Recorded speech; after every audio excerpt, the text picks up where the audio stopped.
Funding for your career is provided by Miller Media Group. Education for life.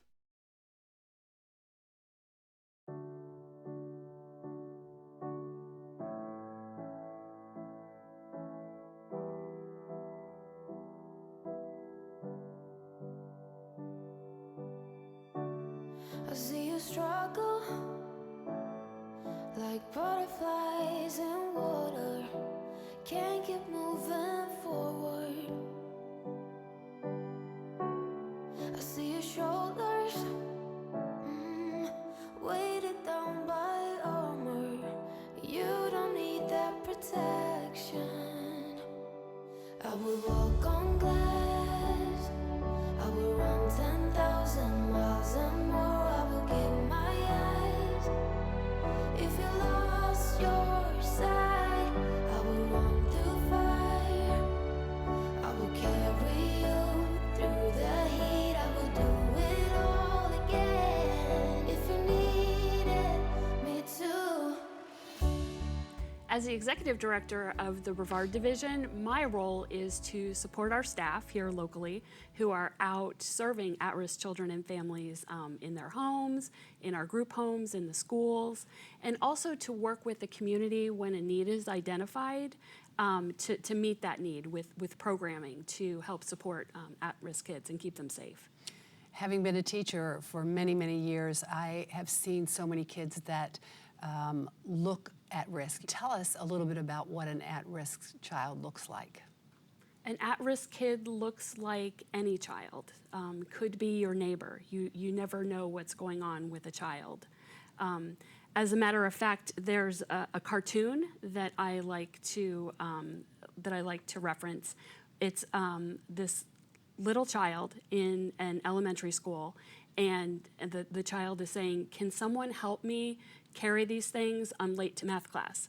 And what he's carrying is baggage, and it's homelessness, it's hunger, and it is abuse. It's not worn on the outside, it's on the inside. It's carried on the inside. Yes. That's just so sad, and I know every 47 seconds a child is abused or neglected, and that's unbelievable to me. I mean, that means during the course of our show we have kids who are abused and neglected.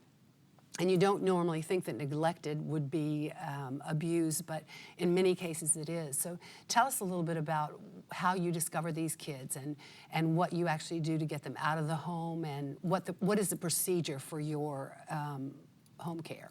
Okay. Well, when anyone has a suspicion that a child is being abused, the first thing that they should do is call the 1-800 number, 1-800-96-ABUSE. And an investigator will then come out and investigate the allegation and determine whether or not the child is safe. Sometimes they can receive services in their home and remain safely with those supports, and sometimes they need to be removed from their home in order to be safe. We have a residential group home here in Brevard, Hacienda, girls group home. I've heard of that, and I know it's a fabulous establishment. So tell us a little bit about Hacienda Girls Ranch. Okay. Well, Hacienda Girls Ranch, right now we have one group home for girls. We can house up to 12. We have 9 girls with us right now. It is a house. It is a home-like environment. By design, we want the girls to be comfortable. We want them to have as normal a teenage experience as they can. They attend school, they do sports, we have volunteers come in and cook for them and teach them life skills that a family would normally do so that they can be successful when they turn 18 and are out on their own. And we also have a transitional home on our campus. So when the girls do turn 18, they can actually go to the transitional home and continue to receive support while they finish their schooling, go to college, look for a job. So we're lucky to have that. So the success rate for this must be really high for these girls, because they get extra special care. They do. However, unfortunately, our girls come with, like I talked about in the cartoon, a lot of extra things. And trauma after years of research, we know that trauma actually affects the brain chemistry. So when it keeps the kids or anyone who's experienced trauma, kind of like a war veteran, in a fight or flight mode. So that's where you'll see, like in a school-like setting, where kids are reacting, they have no filter, they have no ability to say, is this a good decision? It's just a knee-jerk reaction. They might get into a fight, a verbal altercation, and a lot of times we'll see our kids in trouble in school that way. So we provide counseling to help them work through the trauma and develop their emotional intelligence so that they can identify how they're feeling and not act right away, but make better decisions. Is this correlated with the schools? I mean, the teachers I know sometimes have to call in. They're responsible legally to call if they see a child that's been abused, but sometimes neglected. And that's something that I'm not sure is always something seeable. You can't look at a child really and know that they've been neglected. One of the videos on your website showed a child that looked just like her best friend and who was hungry and had had no breakfast. And so, you know, she might come from a good home, but she doesn't get the care and the love, and she's just neglected. Right, and with neglect, oftentimes you'll see it's coupled with substance abuse. So with parents who are misusing drugs and alcohol, there might be domestic violence in the home. You'll see kids who are parenting their younger siblings, and that's all considered neglect. Gosh. You told me that this was really a statistic from the entire state, but I read teens run away from home because it's not a safe environment and they don't feel safe. And where do they go and what do they do, and how do we address that in our state and in our counties? Unfortunately, a lot of times the kids are on the streets. They're running to friends, sometimes other family members. It could be boyfriend, girlfriend. And what you'll see then is when kids come into foster care as teens, like if they've run away, right, they're labeled as troubled teens, and they're looked upon as they've done something wrong in order to get there, when really what we do is look at their situation as what's happened to you. So that's how we work with them and work through the trauma that they've been through and help them then to change their behaviors and get their lives together, get back into school, get a job, learn computer skills, things like that. Well, there was a great program called Tech Success that you have on your the website as well. Tell us a little bit about that, because I know that is a crushing blow to some of the kids who just do not have access to computers. Yes, not only not access, but as you talked about kids running away, or even families who move multiple times, or kids who have been in foster care for a length of time and have had to move to different locations.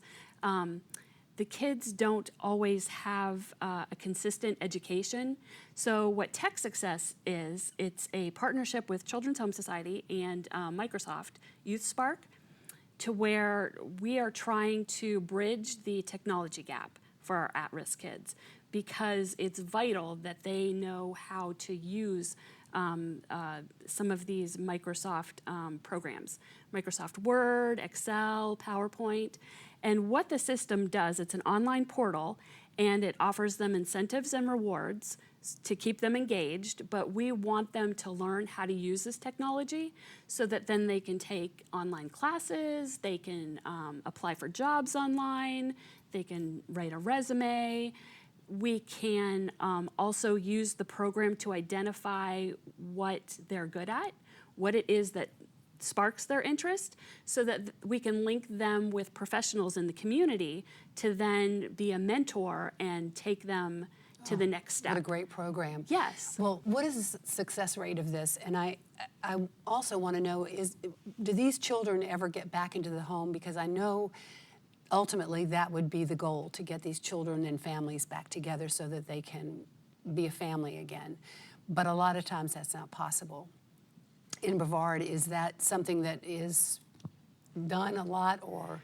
When a child is removed from their family, almost 100% of the time, the goal is to reunite them with the family. Right. So their parents are given goals, actually, of their own to meet in order to make the home a safe environment for the kids to come back to.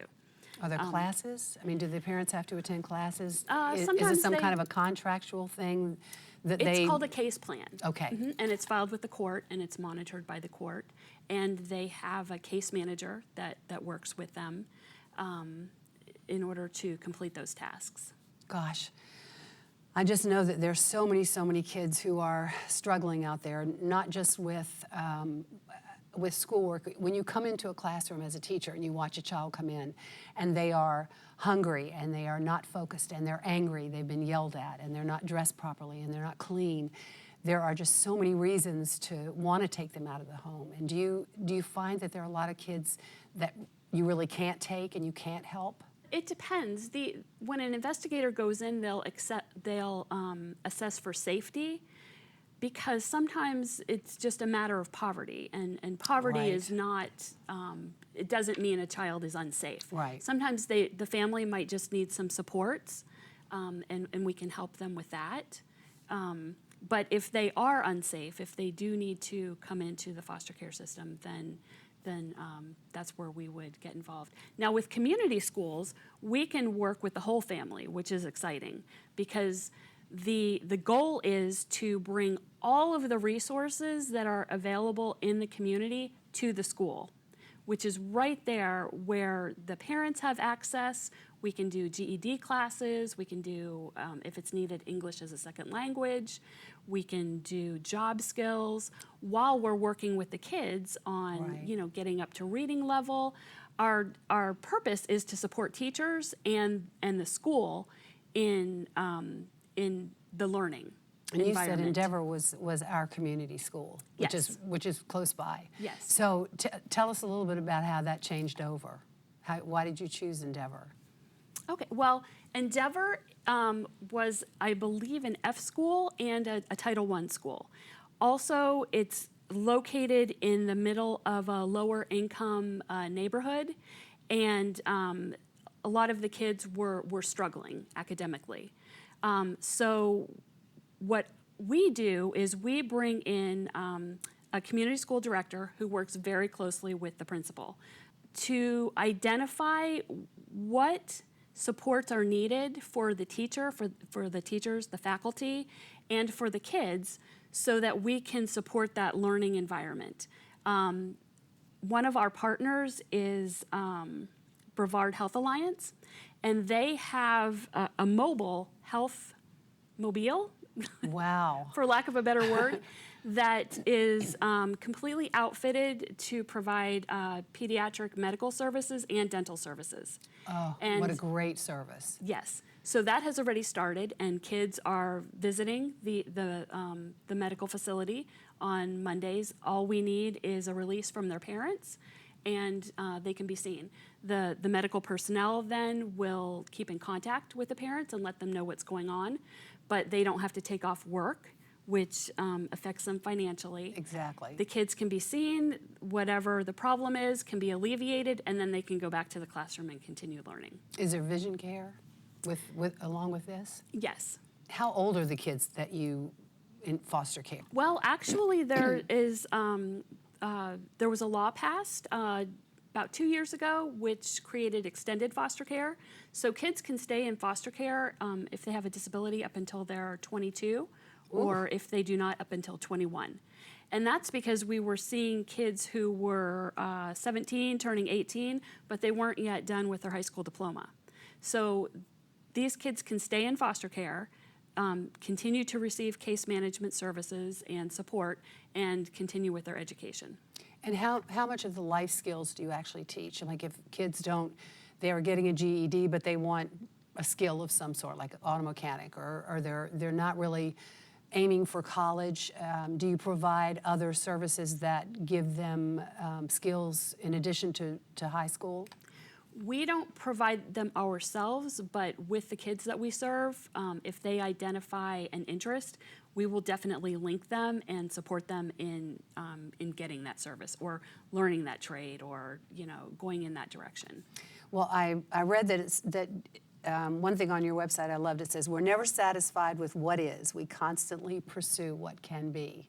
Yes. And I think that's a great vision for the future as far as finding the kids in Brevard. Do you think that Florida has a lower amount of range of kids other than the rest of the states? I mean, do we get a lot of those families that come to Brevard? Florida has a lot of children in foster care right now. There's a pendulum that swings back and forth. Sometimes kids receive services in their home more so, and then sometimes when the climate is a little more conservative, they're removed from their homes and served in foster care. And right now we have a lot of kids in foster care. Here in Brevard, we deal with such a small population of the kids in foster care in our group home, but there are multiple agencies that have foster homes, that have other group homes, so it's a vast number. Wow. It's kind of overwhelming, isn't it, to be able to look out there and know the need is there and so great. What are the goals of Children's Home Society as far as the future goes in expanding what you're doing? Our number one goal is to keep kids safe. Child safety is our number one priority. And we would love to see to stop the cycle of abuse. So each child that we work with, each teen, each family, we are making a little bit of a difference in stopping that cycle. Because when a child is cared for, is nurtured, they are less likely to abuse when they become a parent. How many kids actually go back to their homes and find that the families can readjust themselves and have learned enough to embrace their kids back and bring them back home? Kids don't stay in foster care their whole lives. The goal is always some sort of permanency. So if it's not with their family, then we're looking for a relative, or we are looking for an adoptive family, or maybe just a teacher that they've developed a relationship with who wants to be a mentor and wants to parent that child. So permanency can take can look like many different things, but it's not lingering in the foster care system. Right. And how many adoptive families do you have? Do you do adoptions? I mean, is that part of the program, or it's mainly just foster care? Here in Brevard, it's foster care. In our Jacksonville office, we still do adoptions, yes, or in divisions where we do dependency, work with the foster care system, we do adoptions as well. Oh my gosh, it just seems overwhelming. Do you have a counseling division? We do. So, and the counseling would be for kids, and is it, I'm trying to get a picture of separate kids, separate families, or as a family unit. How is the counseling? All of the above. So we have a counselor that focuses on our girls that are at Hacienda, and we have many counselors who are out in the community providing services. We focus a lot on trauma and healing trauma. We work with families, we work with individuals, we work with the kids in the foster homes. What about physical abuse? What happens after that? That would be the same as any type of abuse. Mm-hmm. Mm-hmm. So they're put in a safe environment, and then the process begins to work with the child and with the whole family, and try to help them heal and to get better, so that they have a stronger family that the child can come back to. Do you have a favorite success story? I do. There was this one family in particular that it was a single mom. She had an autistic son, and he was in foster care. And she did absolutely everything that she needed to do to get him back. And she advocated for him at school. She learned about the law with kids with disabilities, and she did regain custody of him. and was able to parent him. So that was a successful reunification. That is success. Well, it is. how did she lose him in the first place? She just didn't know how to take care of an autistic son, or? Right. It was just an incident that occurred, and someone called the abuse registry. She was frustrated in that moment. Didn't make good decisions as far as parenting. Do you ever have calls from kids who say they've been abused when they really haven't? That doesn't really happen often, as you know, often when as you would think. Kids sometimes think that they can call 911 and say, my dad hit me, and that will relieve everything that's going on in the house. They don't have to worry about it anymore. And a lot of times it's just normal parenting. But how do you discern which is abuse and which is just discipline? Well, the investigator, when the protective investigator goes out to the home, they interview the family members, the child, neighbors, maybe extended family, to try and get a good picture of the family functioning and what's really going on, and then they assess from there. That doesn't happen very often. You might have neighbors to call or someone else that calls and it's unfounded. But kids who are being abused are not usually the ones that call, because they, for the most part, would rather stay with the family that they know and love, even if it is abusive, than to go to a situation that is completely foreign and just as scary. And they will protect their parents at all costs. They love their parents, Yeah, yes. that's an amazing thing. Yes, absolutely. Well, what would you like our viewers to know about Children's Home Society of Florida? I mean, tell us the things that are important to you and information that you want our viewers to know.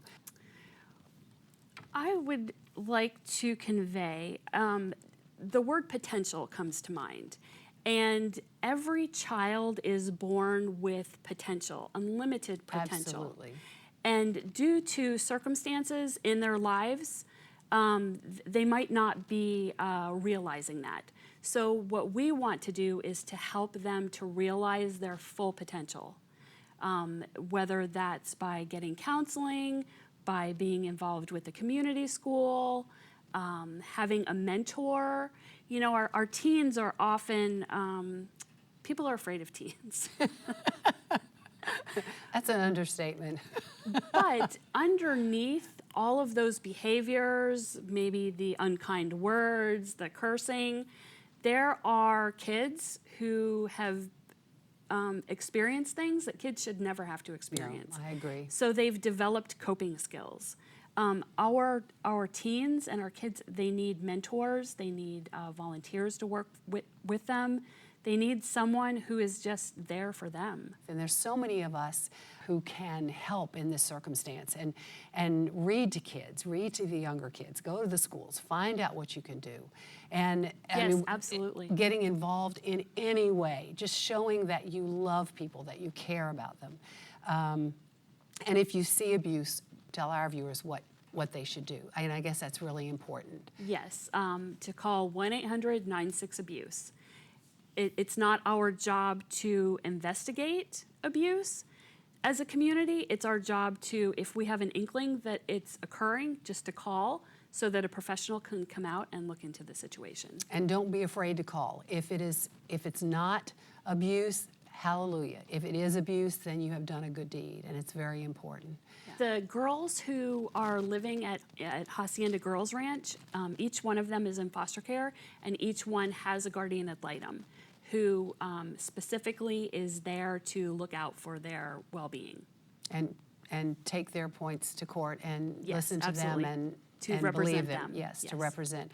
Yes. I also read on your website that there's a K for K program, and I'm assuming that's Kids for Kids, which I have always loved and believed in, that kids really can teach other kids better than we can teach kids.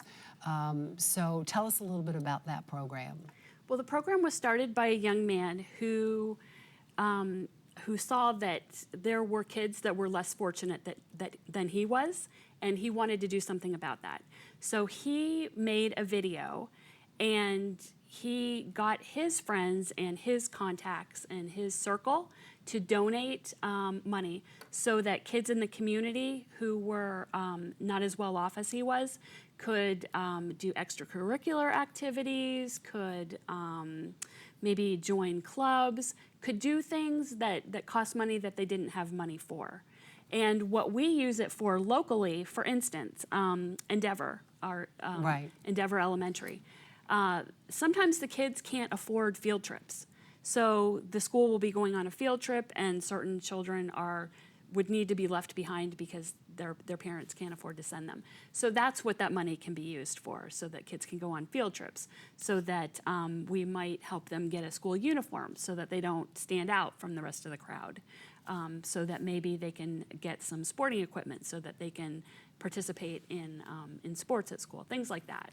What a fabulous program. It really is. I've had kids in my class who have had their tennis shoes held together with electrical tape, where the sole has been taped on. And kids do notice, and their hearts get broken, when other kids don't have a backpack or they don't have something that they themselves have. But to take the initiative to do that is a really special thing. Yes. So these are some special young people that yes, that started this. they yes. are there. Yes. Well, are there any other things that you would like people to know about the Children's Home Society? What the kids are doing, what the parents are doing, what you are doing?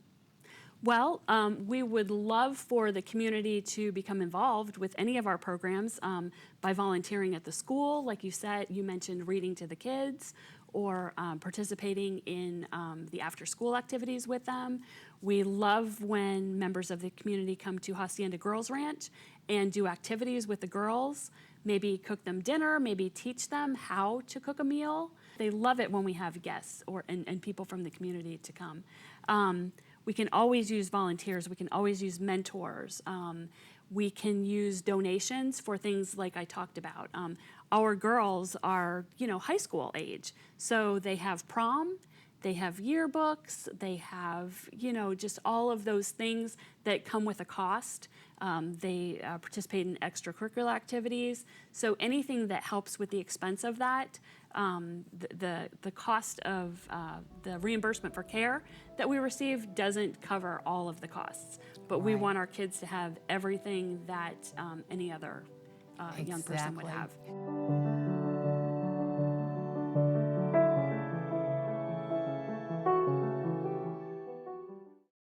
More information about this program is available online at millermediagroup.org.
Funding for your career is provided by Miller Media Group.